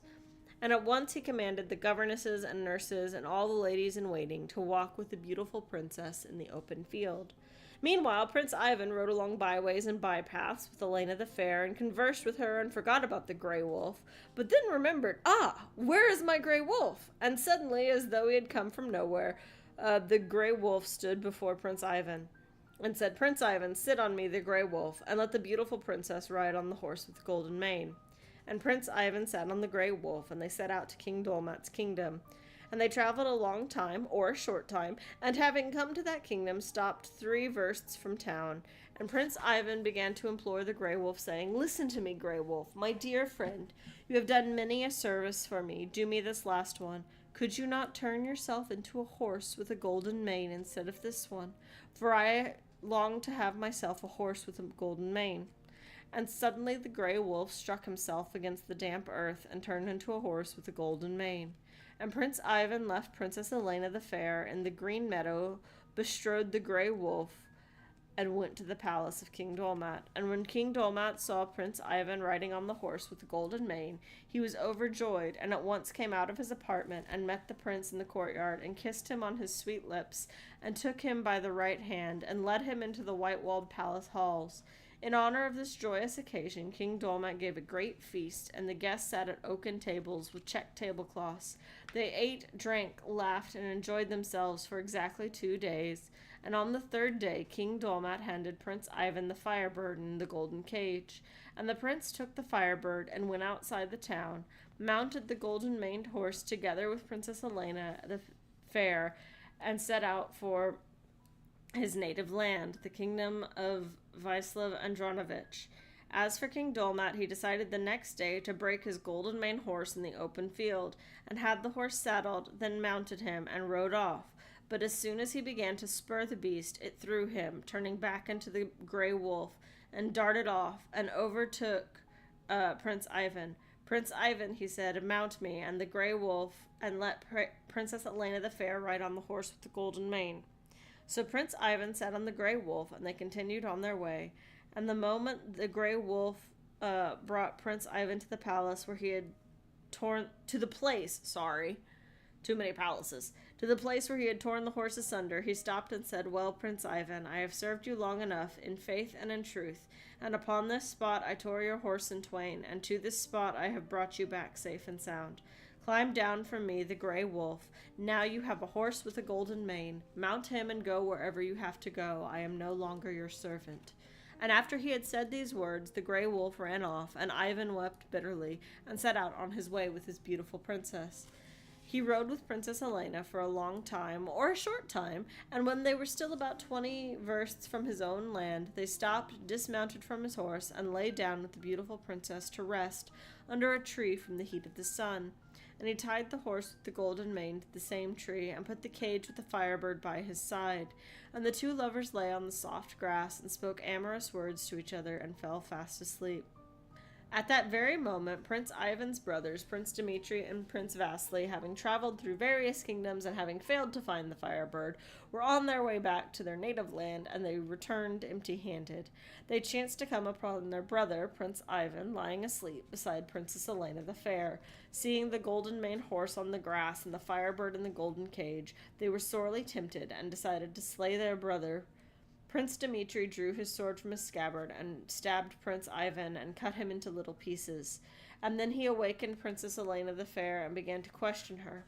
"Lovely maiden," he said, "from what kingdom have you come, and who is your father, and what is your name?" And the beautiful Princess Elena, seeing Prince Ivan dead, was terribly frightened, and began to weep bitter tears, and amid her tears she said, "I am Prince Elena the Fair. I was carried off by Prince Ivan, whom you have brought to an evil end. If you were valiant knights, you would have gone with him to open combat, and conquered him in fair combat, but you slew him while he was asleep, and what praise will that get you? A sleeping man is the same as a dead man." Then Prince Dmitri put his sword to the heart of Princess Elena, and said to her, "Listen to me, Elena the Fair. You are now in our hands, and we shall take you to our father, King Vaslav Andronovich, and you must tell him that we captured you, as well as the Firebird and the horse with the golden mane. If you do not promise to say this, I shall put you to death at once." And the beautiful Princess Elena was frightened by the threat of death. She promised them and swore by everything sacred that she would speak as they commanded. Then Prince Dmitri and Prince Vasily cast lots to see who should get Princess Elena and who the horse with the golden mane. And it fell out that the princess went to Prince Vasily, and the horse with the golden mane went to Prince Dmitri. And then Prince Vasily took the beautiful Princess Elena and seated her on his good horse, and Prince Dmitri mounted the horse with the golden mane and took the Firebird to give to his father, King Vaslav Andronovich, and they set out on their way. And Prince Ivan lay dead on that spot exactly 30 days, and then the gray wolf came upon him and knew him by his odor. He wanted to help the prince, to revive him, but he did not know how to do it. At that moment the gray wolf saw a raven with 2 young ravens flying above the body, making ready to swoop down and eat the flesh of Prince Ivan. The gray wolf hid behind a bush, and as soon as the young ravens lighted on the ground and began to eat the body of the prince, he leapt from behind the bush and caught one young raven and prepared to tear him in twain. And then the raven flew to the ground and sat some distance and said to him, "O gray wolf, do not touch my young child. He has done nothing to you." "Listen to me, raven," said the gray wolf. "I shall not touch your child and will let him go safe and sound if you will do me a service. Fly beyond the thrice ninth land to the thrice 10th kingdom and bring me the water of death and the water of life." Whereupon the raven said to the gray wolf, "I will do this service for you, but touch not my son."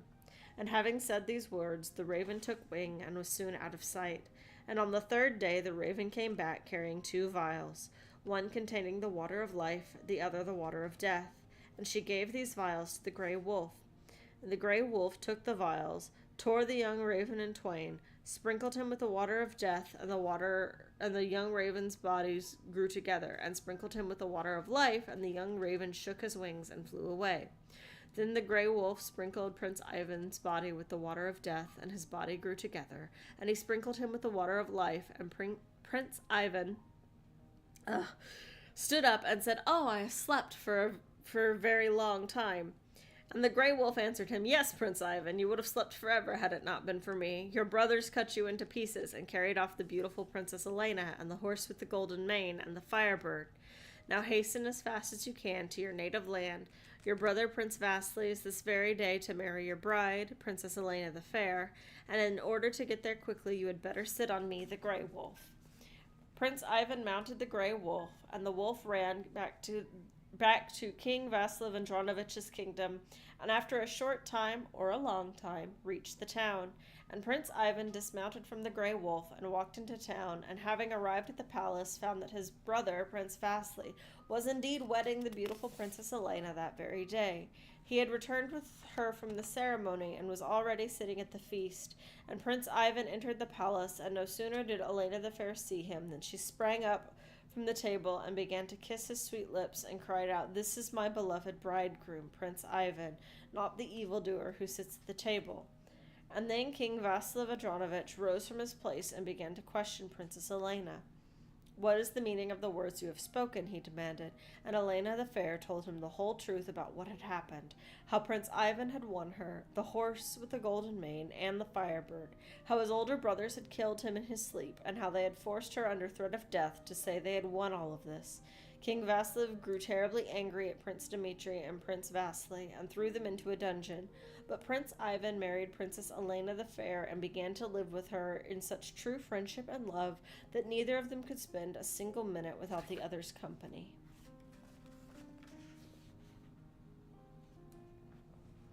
Alright, hang on. I need to check something now. Is this the one with the little humpbacked horse? Did I pick it's the one with Baba Yaga, the one with the little humpbacked horse?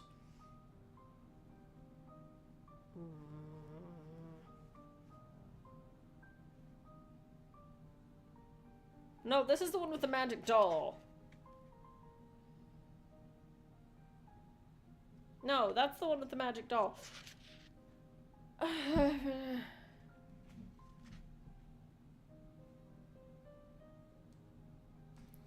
Hang on, guys.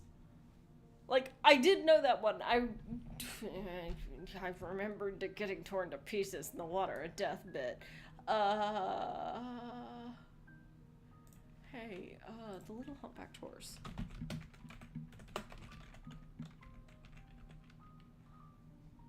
Little humpbacked horse.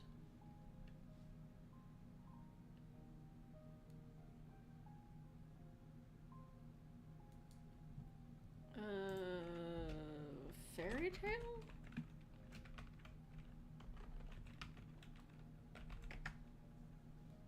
Is that literally the name of that one? Oh, it is literally the name of it. Gosh darn it.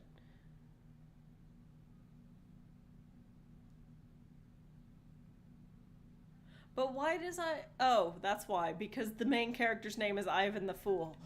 Silly me. Prince Ivan, Ivan the Fool. Alright, I do recommend, read The Little Humpbacked Horse. It's an absolute delight. I think I'm going to have to call it there tonight. My voice is giving out. I hope you all had a good time. Sequel summer starts in June. June. And I already know what most of them are gonna be. I haven't counted the weeks, so that's the hitch and the giddy up. But other than that, I kind of know what I'm already reading. So I hope you had a lot of fun. We had the winter ones at the beginning, and then me freaking out about translation dates. I'll see y'all next time. Have a good night.